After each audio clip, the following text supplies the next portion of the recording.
Hello student, welcome to my YouTube channel Yog रसायन।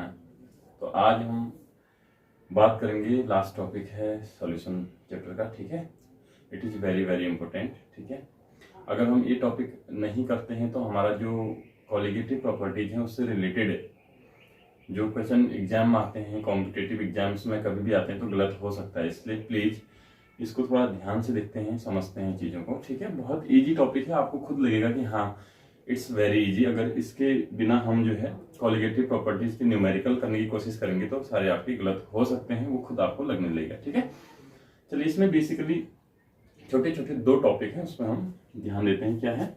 Number 1 है abnormal abnormal abnormal molar mass.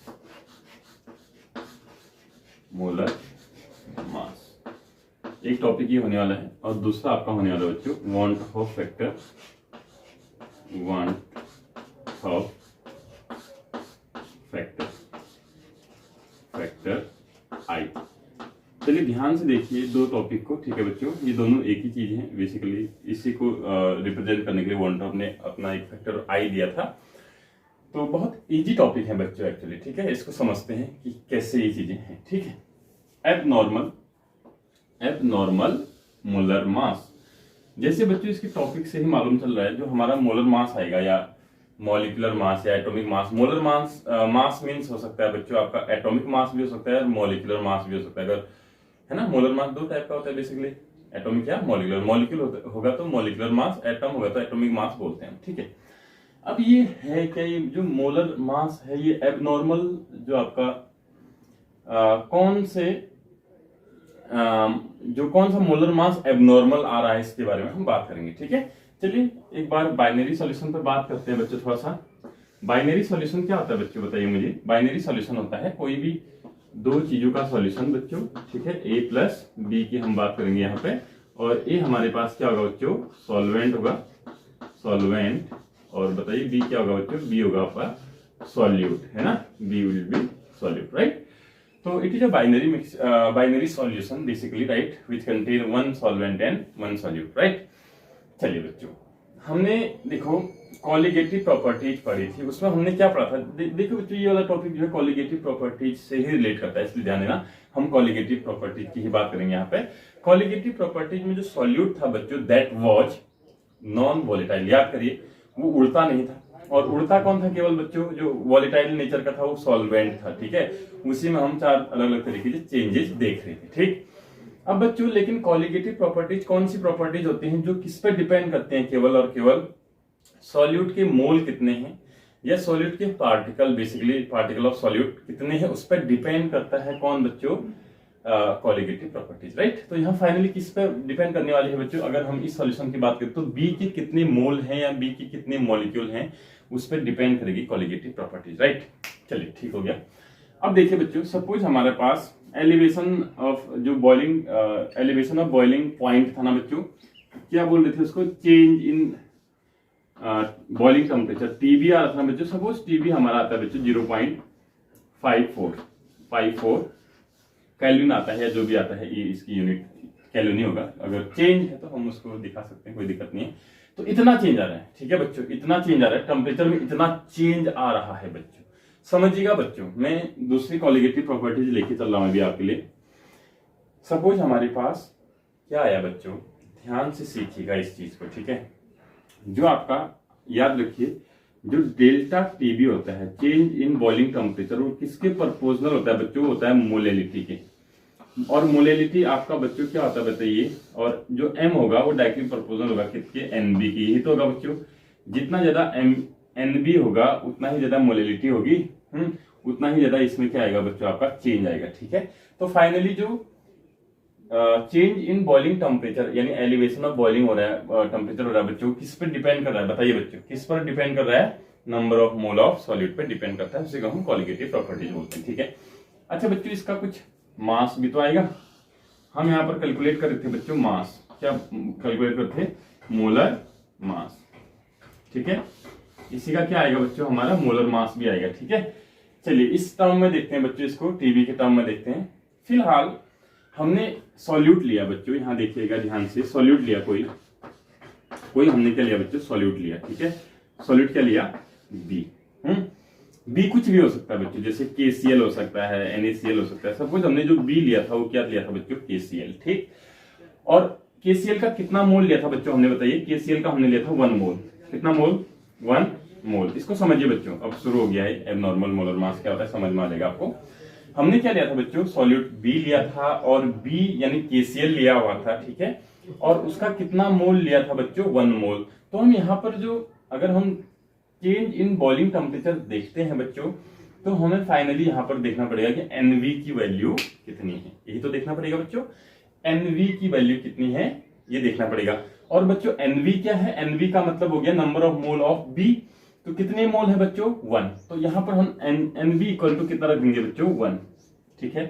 इसके according अगर आप ध्यान से देखेंगे बच्चों, तो जितना भी आएगा, ठीक है, डेल्टा अगर TB हमारे पास कितना आ रहा है बच्चों, अगर हम NB इक्वल टू 1 रख रहे हैं, तो TB कितना आ रहा है, सपोज आ रहा है आपका 0.54। ठीक हो गया बच्चों, ठीक हो गया, यहाँ तक कोई दिक्कत तो नहीं ना। हमारे पास यहाँ पर जो सॉल्वेंट होने वाला है, सॉरी सॉल्यूट होने वाला है, सॉल्यूट कौन है बच्चों, B है। और B हमने क्या लिया है बच्चों, B लिया है KCl, ठीक है। और B के कितने मोल लिए हैं बच्चों, 1 मोल लिए हैं। जैसे हमने बच्चों इस पूरे इसमें जो है, जो मोलिलिटी जो भी है इक्वल टू करके हमने जो KB आएगा, क्या था वो बच्चों, इवेल्यूस्कोपिक कांस्टेंट वगैरह वगैरह सब की वैल्यू रखी, और इसकी वैल्यू 1 रखी, क्योंकि ये 1 मोल दिया गया था। तो हमारा फाइनली जो डेल्टा TB आया वो कितना है बच्चों, 0.54 आंसर आया है। आंसर आ गया यहाँ तक, ठीक है। यहाँ तक कोई दिक्कत नहीं है, ये हम सब पढ़ चुके हैं बच्चों। लेकिन हुआ क्या पता है बच्चों, जैसे ही हमने KCl ऐड किया बच्चों, KCl ऐड किया बच्चों सॉल्वेंट में, इसको समझिए आप लोग। जैसे ही हमने क्या किया बच्चों, KCl को ऐड किया सॉल्वेंट में, सपोज सॉल्वेंट वाटर है, सपोज सॉल्वेंट क्या है, वाटर। अब बताओ क्या होगा बच्चों, पर दिमाग का यूज करिए और बताइए क्या होने वाला है बच्चों। पहले हम क्या ले रहे थे बताओ, एक्सपेरिमेंटली अगर हम देखें, हम अपने थ्योरेटिकली अगर हम देखें बच्चों, तो हम क्या ले रहे थे, 1 मोल ले रहे थे। लेकिन हो क्या हो गया होगा बच्चों, वाटर में KCl बच्चों के अलग टूट जाएगा बच्चों, और Cl अलग टूट जाएगा। ये समझते ना बच्चों आप, K का पार्टिकल अलग हो जाएगा, ये फ्रीली मूव करना शुरू कर, डिजॉल्व हो जाता है बच्चों, आपको मालूम है, डिसोसिएट हो जाता है। आयनिक है तो टूट जाता है बच्चों वाटर में, ठीक है। अब ये बताइए बच्चों, हम पहले एक ही मोल यानी एक ही पार्टिकल मान के चल रहे थे, KCl पूरे को एक पार्टिकल लेके चल रहे थे, इसके 1 मोल थे, जितने भी थे 1 मोल, ठीक है। अब लेकिन वही जो एक पार्टिकल जिसको हम मान रहे थे KCl 1 मोल है करके, अब रियल में पार्टिकल कितने हो गए बच्चों, 2 में टूट गया है। कितने में ब्रेक किया बच्चों, 2 में ब्रेक किया है, ठीक है। और बच्चों कॉलिगेटिव प्रॉपर्टीज क्या होते हैं, इसको कोरिलेट करो बच्चों जल्दी से। कॉलिगेटिव प्रॉपर्टीज क्या होते हैं, जो डिपेंड करते हैं बच्चों, किस पे डिपेंड करते हैं, जो डिपेंड करते हैं सॉल्यूट के पार्टिकल कितने हैं, इसी पे तो डिपेंड करते हैं। हमारे अकॉर्डिंग कितने पार्टिकल थे बच्चों, 1 मोल। रियल में कितने होंगे, 2 मोल होंगे। ये तो आपका क्या करता है बच्चों, ब्रेक डाउन कर रहा है। रियल में NB कितनी होने वाला बच्चों, रियल में बच्चों आपका अगर ट्रू वैल्यू देखें, रियल वैल्यू देखें, तो NV की वैल्यू कितनी होगी बच्चों, NB equal to 2, NV equal to 2।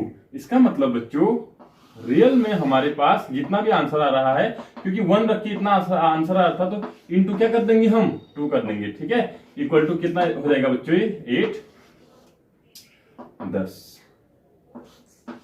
देखो बच्चों इतना हो जाएगा, 1.80 वैल्यू, ये ट्रू वैल्यू है इसकी, पता है बच्चों, ये इसकी क्या बच्चों, ट्रू वैल्यू है, ट्रू वैल्यू है। लेकिन हमने जो एब्जॉर्ब करी, सॉरी जो हमने कैलकुलेट करी बच्चों थ्योरेटिकली, वो वैल्यू हमारी कितनी आ रही, इतनी आ रही।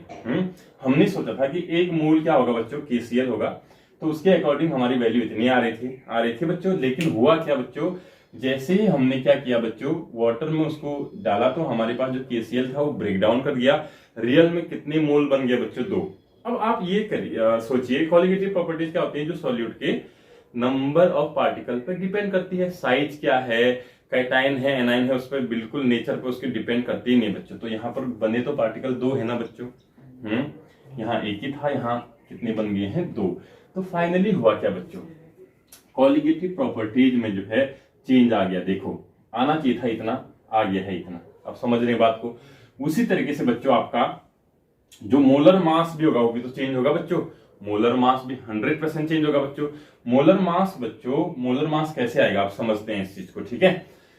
जितना भी बच्चों जो हमारे पास, इसको समझना ध्यान से, जो मोलर मास होगा, मोलर मास, ठीक है, molar mass of experimental value जो हमने किया हुआ है, ठीक है, जो भी हमने या थियोरिटिकल वैल्यू बोल लीजिए, molar mass of solvent solute, molar mass of solute कितना आएगा बच्चों? कौन सा मोलर मास बच्चों? जो हमने क्या किया है, थियोरिटिकली प्रूफ किया है, थ्योरी में जो प्रूफ किया, यानी ये वाला, ठीक है, जितना ये था, जो भी था, इस तरीके से KCl को हमने 1 मोल लेते हुए, ठीक है बच्चों, दैट विल बी वो क्या होगा बच्चों? हमेशा लेस देन ट्रू वैल्यू होगा बच्चों, TRUE, ट्रू वैल्यू, ट्रू मास, ठीक है बच्चों। वो हमेशा क्या होने वाला है बच्चों? कम होने वाला है। क्यों कम होने वाला है बच्चों? इसको प्लीज आप ध्यान से देखिएगा, क्योंकि यहां पर बच्चों अगर हम इसको देखें, इसको आप देख लीजिएगा, जो NB होता है बच्चों, NB इक्वल टू क्या होता है? प्लीज बच्चों इसको थोड़ा समझने की कोशिश करना। हाँ, ये तो डेल्टा टीवी की वैल्यू बढ़ रही है, इंक्रीज कर रही है, क्योंकि N क्या कर रहा है? इंक्रीज कर रहा है बच्चों। NB इक्वल टू क्या होता है बच्चों? बताना मुझे। NB इक्वल टू क्या होता है बच्चों?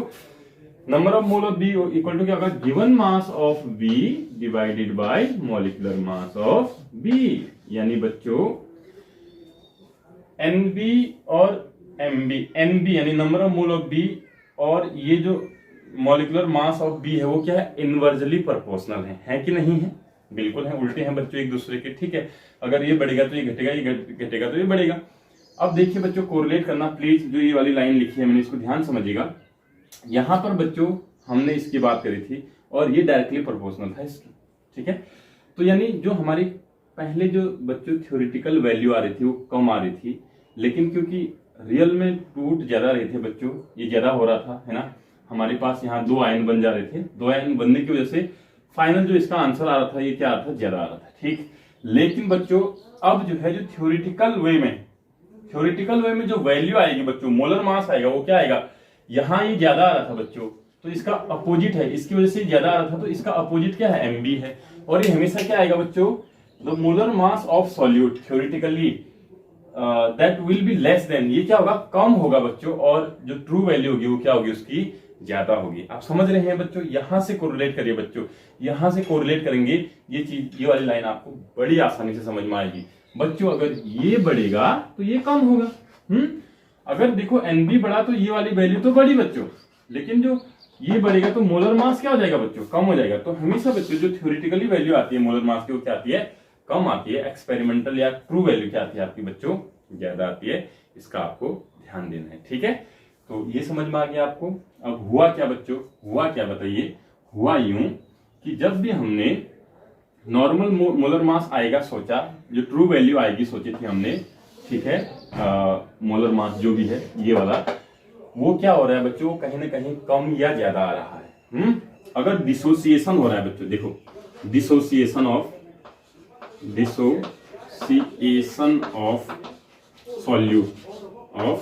सॉल्यूट, ठीक है, इसको समझना है बच्चों, बहुत इजी है। डिसोसिएशन अगर हो रहा है बच्चों, ये देखो, एक KCl था, रियल में हम 1 मान लेते, लेकिन डिसोसिएट कर गया, वो कितना बन गया बच्चों? 2 बन गया।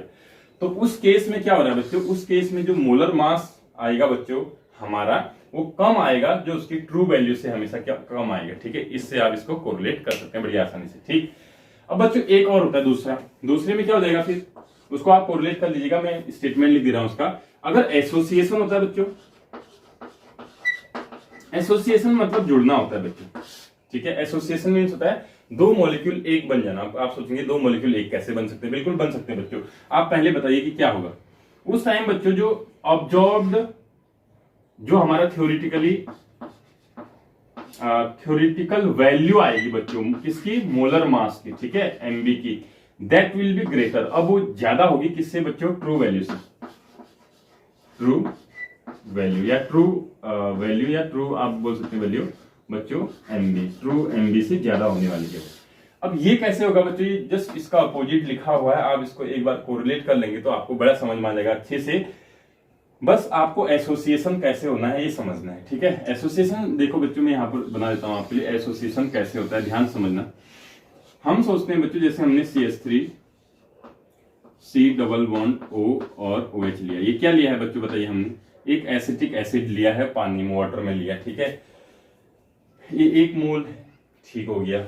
दूसरा मोल यहाँ पर लिख रहा हूं बच्चों में HOC डबल बॉन्ड O और CH3, दूसरा मोल ये है। तो यहाँ पर n इक्वल टू हम अभी 2 रख सकते थे, 2 अगर होंगे 2 मोल तो ठीक है। लेकिन पता है बच्चों, ये हाइड्रोजन बॉन्ड आता है, यहाँ ऐसे करके हाइड्रोजन बॉन्ड आता है, यहाँ पर भी हाइड्रोजन बॉन्ड आता है, और hydrogen bond strongest one role force है, आपको बड़ी आसानी से मालूम है बच्चों, मालूम होगा आपको।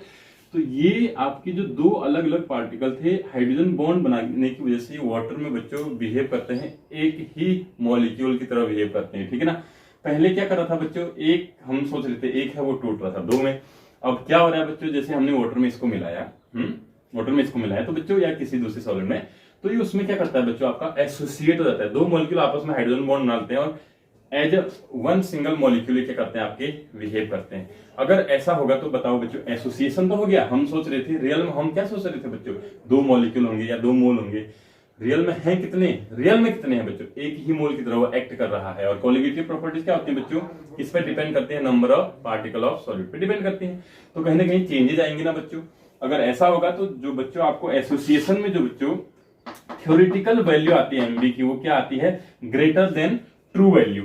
यहाँ पर क्या था, उल्टा था बच्चों, जो थ्योरेटिकल वैल्यू ऑफ एमबी आती है वो लेस देन ट्रू वैल्यू था, ठीक है। यहां से आप कोरिलेट कर लीजिए प्लीज, ठीक है। तो ये आपको समझ में आना चाहिए बच्चों, एक तो ठीक है। अब जो एबनॉर्मल मोलर मास है बच्चों, उसको हम थोड़ा डिफाइन करते हैं। ये तो बच्चों जो ये मैं आपको बता रहा हूं, ये सारी चीजें ध्यान देना, इसकी सब ट्रिक बताऊंगा अभी मैं कि किस तरीके से इसको बड़ी आसानी से कैलकुलेट करते हैं।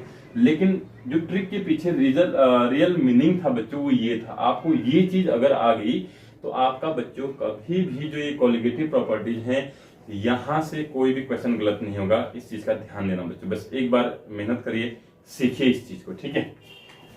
सेकंड टॉपिक है van't Hoff factor, van't Hoff factor, ठीक है। ये क्या बताता है आपको, जो आपका देखो हमारे पास हुआ क्या था बच्चों, एबनॉर्मल मोलर मास आया है, ठीक है। जो मोलर मास है वो या तो कम हो रहा है या ज्यादा हो रहा है। इसका मतलब कहीं ना कहीं आपका जो मेन है बच्चों कोलिगेटिव प्रॉपर्टीज, उनमें कुछ ना कुछ चेंजेस हो रहे हैं, नहीं हो रहे हैं। जो हम नंबर ऑफ मोल ले रहे हैं वो कम या ज्यादा हो रहे हैं, तो उसको कोरिलेट कर रहा है। वन हॉफ फैक्टर को बोलते हैं बच्चों, आई से इसको हम क्या करते हैं, रिप्रेजेंट करते हैं बच्चों वन हॉफ फैक्टर को। और इसको कैलकुलेट कैसे किया जाता है, देखिए ध्यान से, कितना चेंज हो रहा है वो ये कैलकुलेट कर देता है और सही वैल्यू आपका देना शुरू कर देता है, ठीक है। आई इक्वल टू होता है बच्चों, 3 फॉर्मूले हैं बेसिकली, इसके 2-3 फॉर्मूले, ठीक है। आई कैसे कैलकुलेट करते हैं कि कितना चेंज हो रहा है वो कैसे कैलकुलेट करेंगे हम फाइनली, ठीक है। तो देखिए बच्चों, आई इक्वल टू होता है आपका सबसे पहले नॉर्मल मोलर मास, ठीक है, 3 फॉर्मूले लिख रहा हूं, divided by abnormal molar mass, ठीक है। नॉर्मल मोलर मास से एबनॉर्मल मोलर मास आप कल को करेंगे बच्चों, डिवाइड करेंगे, नॉर्मल मोलर मास को एबनॉर्मल से डिवाइड करेंगे तो आपका आई वैल्यू आ जाएगी। अब आई क्या है बताता हूँ, वन हॉफ फैक्टर आई की वैल्यू आ जाती है आपकी, ठीक है। जो चेंज आ रहा है बच्चों, हम पहले सोच रहे थे कि हमारे पास मोलर मास नॉर्मल आएगा या एबनॉर्मल, जो भी आएगा रियल में जो आ रहा होगा, ठीक है। लेकिन आ कुछ और रहा था, ठीक है। तो हम बच्चों जो रियल में जो चेंज हो रहे हैं उसी को हम आई बोल देते हैं, ठीक है। अगर ये वैल्यू पुट करेंगे तो आपका आंसर सही आ जाएगा, ठीक है। अब दूसरा होता है बच्चों, दूसरा फॉर्मूला है, ठीक है। जो हमारे पास क्या था बच्चों, ऑब्जर्व्ड जो colligative properties divided by properties आप लिख सकते हैं, ठीक है। ऑब्जर्व्ड जो कोलिगेटिव प्रॉपर्टीज है रियल वाली बच्चों, डिवाइडेड बाय जो कैलकुलेटेड जो हमारी आ रही थी कोलिगेटिव प्रॉपर्टीज, उसको हम डिवाइड करेंगे तो ऐसे भी आई निकल सकता है बच्चों। एक और फॉर्मूला होता है बच्चों, एक और फॉर्मूला है आई को कैलकुलेट करने का, ठीक है। जो आपका वन हॉफ फैक्टर है, इसको कैसे कैलकुलेट करते हैं बच्चों, यही फॉर्मूला आपका ज्यादा यूज होता है, इसको समझिएगा। Total number of particle of solute after association और डिसोसिएशन, है ना, कि total number of particle of solute कितने हो रहे हैं आफ्टर एसोसिएशन और डिसोसिएशन, डिवाइडेड बाय बच्चों क्या हो जाएगा, यही total number of particle of solute, लेकिन यहां पर आएगा बच्चों बिफोर बिफोर एसोसिएशन और डिसोसिएशन। ठीक है, अब इसका ये सबसे ज्यादा इंपॉर्टेंट फॉर्मूला है बच्चों, इसकी हेल्प से आप बड़े आसानी से कैलकुलेट कर सकते हैं। फॉर एग्जांपल देखिए बच्चों, हमारे पास केसीएल था बच्चों। ठीक है, केसीएल के लिए हम क्या निकाल रहे हैं बच्चों, अभी तक हम अपने अकॉर्डिंग केसीएल की वैल्यू कितना रखते हैं बच्चों, 1 ही मोल है तो 1 रखते हैं, लेकिन रियल में देखना क्या आता है। ठीक है, केसीएल बच्चों total number of particle of solute after dissociation कितने हो जाते हैं बच्चों, 2 डिवाइडेड बाय बिफोर कितना था बच्चों, 1। तो इसका रियल आंसर कितना आ रहा है बच्चों, 2 आ रहा है, यानी आई इसका कितना आ जाएगा बच्चों, आई इक्वल टू 2 आ रहा है। इसका ध्यान देना, हम वैल्यू किस हिसाब से रख रहे थे बच्चों, किस हिसाब से कैलकुलेट करते थे कि यहाँ पर हम 1 रख रहे थे, केसीएल हमें लगता था कि 1 होता है, लेकिन रियल में 2 आ रहे हैं। ठीक है, दूसरा बच्चों एसिटिक एसिड था CH3COOH। ठीक है, इसके लिए आई निकालते हैं, आई निकालिए इसके लिए बच्चों। ठीक है, आई निकालिए तो बच्चों देखिए इसमें क्या है, total number of particle of solute after association. देखो बच्चों टोटल मॉलिक्यूल कितने हो रहे थे बच्चों, जुड़ के 2 जुड़ रहे थे बच्चों, एक ही हो रहा था वो। ठीक है, और बिफोर कितने थे, बिफोर थे बच्चों 2, बिफोर कितने थे 2, तो इसका आंसर कितना आ जाएगा, आई 0.5। तो इस अकॉर्डिंग हम पहले हम बच्चों 1 रखे थे, अब हमें 0.5 रखना पड़ेगा वहां पर। ठीक है, तो इस अकॉर्डिंग हमारा बच्चों यहाँ पर आंसर आ जाता है बच्चों, बिल्कुल सही आंसर आता है। तो इस तरीके से आप देखो, अगर ऐसा होता जैसे हमारे पास K2SO4 होता है, K2SO4। ठीक है, हम यहाँ पर कितना रखते हैं अपने अकॉर्डिंग तो 1 ही रखते हैं, 1 ही मोल है, लेकिन रियल में इसकी आई वैल्यू निकालो बच्चों, ये कैसे चेंज होता है। आई वैल्यू निकालिए, इसमें कितने आयन्स हैं बच्चों, आफ्टर डिसोसिएशन कितने हो जाएंगे, 2 K के पार्टिकल होंगे और एक SO4 होगा, तो 3 डिवाइडेड बाय बच्चों बिफोर कितना था 1, तो इसका I इक्वल टू 3 आ रहा है बच्चों। ठीक है, अब ये जो I आ रहा है बच्चों वन हॉफ फैक्टर, इसको हम जो है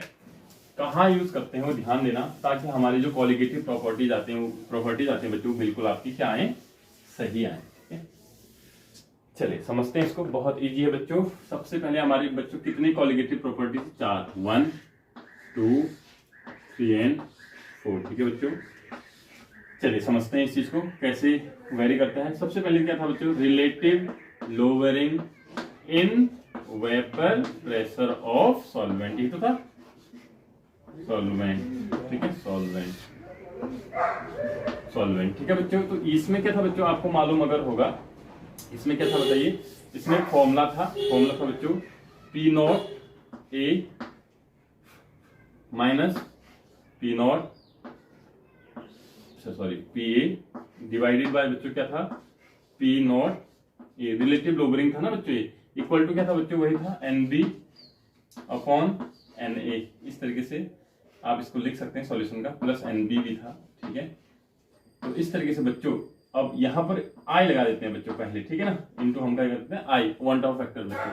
I क्या है बच्चों, वही कैलकुलेटेड जो हमने 3 फॉर्मूले लिखे वहां से I कैलकुलेट करिए और ये वैल्यू निकालिए। अब वैल्यू आपकी बच्चों ट्रू वैल्यू आएगी। ठीक है, आप जो ट्रू वैल्यू आएगी अब आ जाएगी। ठीक है, तो इसी तरीके से बच्चों हमने जितने भी अदर प्रॉपर्टीज है सब में पहले I को मल्टीप्लाई कर देना होता है। ठीक है, तो दूसरा का था एलिवेशन ऑफ बॉइलिंग पॉइंट था बच्चों, एलिवेशन लिख देता हूं मैं, एलिवेशन ऑफ बॉइलिंग पॉइंट। इसका फॉर्मूला क्या था बताइए बच्चों, जो डेल्टा TB था, डेल्टा TB था बच्चों, वो क्या आ रहा था बताइए जरा बताना, उसका वैल्यू आ रहा था KB वैल्यूस्कोपिक कांस्टेंट इनटू M आ रहा था ना बच्चों, M। इसकी वैल्यू मैं यहाँ पर लिख नहीं रहा हूँ मोलैरिटी की, तो यहाँ से आगे से क्या लगा देंगे बच्चों, इसके भी I निकालेंगे। ठीक है, तो जहां पर भी बच्चों अब आपको आगे ध्यान दीजिएगा, जहां पर भी डिसोसिएट या एसोसिएट का केस होगा वहां पर I कैलकुलेट जरूर करिएगा बच्चों। जैसे ग्लूकोज होता है या शुगर होती है, हमारे पास ग्लूकोज होता है C6H12O6, 1 मोल अगर वो बोलता 1 मोल है, तो बच्चों ना तो ये एसोसिएट होता है वाटर में किसी सॉल्वेंट डालने में, ना डिसोसिएट होता है। अगर नहीं होता है तो यहाँ पर I की वैल्यू आप नहीं भी कैलकुलेट कर सकते हैं, करेंगे भी तो आफ्टर और बिफोर 1 ही होगा, तो आंसर 1 ही आने वाला है। ठीक है, तो ऐसे भी कुछ प्रॉपर्टीज कुछ सॉल्वेंट होते हैं जो एसोसिएट या डिसोसिएट नहीं करते हैं बच्चों, लेकिन मैक्सिमम केस में आपको दिखेंगे आयनिक सॉल्यूट होने की वजह से वो डिसोसिएट या एसोसिएट करेंगे, और I की वैल्यू आप एबनॉर्मल मोलर I से वहां वन ऑफ फैक्टर से आप निकाल लेंगे, यहाँ पुट करेंगे। ठीक, ओके बच्चों। तीसरा क्या, डिप्रेशन इन फ्रीजिंग पॉइंट है ना, डिप्रेशन इन फ्रीजिंग पॉइंट। ठीक है, थर्ड, तो उसमें क्या हो जाएगा बच्चों, वो हो जाएगा डेल्टा TF इक्वल टू क्या था बच्चों, वो था KFM। यहाँ पर भी क्या लग जाएगा बच्चों, I। और लास्ट क्या था बच्चों, पाई। पाई मीन्स आपका ऑस्मोटिक प्रेशर। ठीक है, पाई इक्वल टू क्या हो जाता है बच्चों, यहाँ पर RCT था ना, RCT ये था, या आप इसको CTR वगैरह कुछ N/V इस टाइप से भी लिख रहे थे। और यहाँ पर ये तो C की वैल्यू थी, मोलरिटी यहाँ पर होती है बच्चों। और यहाँ पर R तो आएगा, ये आएगा, T भी आएगा, ठीक है ना। यहाँ पर आप इसकी वैल्यू रख सकते हैं और आगे से क्या लगा देंगे बच्चों, I। तो यहाँ पर बच्चों और सब में ध्यान दीजिएगा, सब में क्या आएगा बच्चों, चार्ज कोलिगेटिव प्रॉपर्टीज में आपको अगर कोई आपका जो सॉल्यूट है वो एसोसिएट या डिसोसिएट होने वाला है, आयनिक अगर है, या फिर वो कंबाइन हो रहा है बच्चों हाइड्रोजन बॉन्ड वगैरह के थ्रू, तो आप जो है वहां पर I की वैल्यू जरूर कैलकुलेट करिएगा, तभी आपका आंसर सही होगा। अदरवाइज बच्चों आंसर आता है गलत आता है। बेसिकली बच्चों ये आपके लिए किसके लिए इंपॉर्टेंट है बच्चों, ये नीट वालों के लिए या फिर जेई मेंस वालों के लिए, IIT वालों के लिए बहुत जरूरी है बच्चों ये क्वेश्चन, क्योंकि वो आंसर जो वहां पर एक ऑप्शन मिलेगा बिना आई के भी आपको आंसर बिल्कुल सही मिलेगा, लेकिन जल्दीबाजी में आप बिल्कुल गलती ना करें बच्चों। आई अगर उसका डिसोसिएट एसोसिएट अगर सॉल्यूट हो रहा है तो आई जरूर कैलकुलेट करें, तभी आपका आंसर सही होगा, ठीक है बच्चों। चलिए बच्चों, तो ये तो पूरा डिटेल था, हमारी कहानी थी बच्चों सॉल्यूशन चैप्टर के बारे में, ठीक है। टाइम मिलेगा तो बच्चों मैं इसके बहुत सारे क्वेश्चन भी लगा दूंगा, ठीक है, आपके लिए यहाँ पर लेके आऊंगा मैं, ठीक है। तब तक आप जो पहले थ्योरी पढ़ें बच्चों, बहुत अच्छे से सीखें, बेसिक कॉन्सेप्ट आप सीखेंगे। बहुत सारे बच्चों को इसमें वांट ऑफ फैक्टर और नॉर्मल मोलर मास में बहुत प्रॉब्लम आती है, मुझे समझ ही नहीं आया आज तक कि प्रॉब्लम कहाँ पर से आते हैं इतना इजी होते हुए भी, ठीक है। आई की वैल्यू ही तो कैलकुलेट करनी है। आई क्या है आपका बच्चों, रेशियो है एबनॉर्मल और जो नॉर्मल मोलर मास है वो कितना चेंज आ रहा है वो आई बता दे रहा है यहाँ पे, ठीक है, ताकि हमारी जो वैल्यू आए कोलिगेटिव प्रॉपर्टी जो आपकी क्या आए बिल्कुल सही वैल्यूज आए, ठीक है बच्चों। तो ये तो इसकी हैप्पी एंडिंग होगी फिर बच्चों चैप्टर की। आप बढ़िया से पढ़ें इसको, मेहनत करें बच्चों, ठीक है। मेहनत करेंगे तो जरूर आगे बढ़ेंगे बच्चों। आप थोड़ा सा लेकिन आपको लगना पड़ेगा बच्चों, बिल्कुल एक एम बनाइए बच्चों कि मुझे यस करना है तो करना है, ठीक है बच्चों, तब जरूर अच्छा करेंगे आप, ठीक है। चलिए बच्चों, आज इतना ही करते हैं, फिर अगले टॉपिक के साथ आएंगे अगले दिन, ठीक है। Okay, thank you.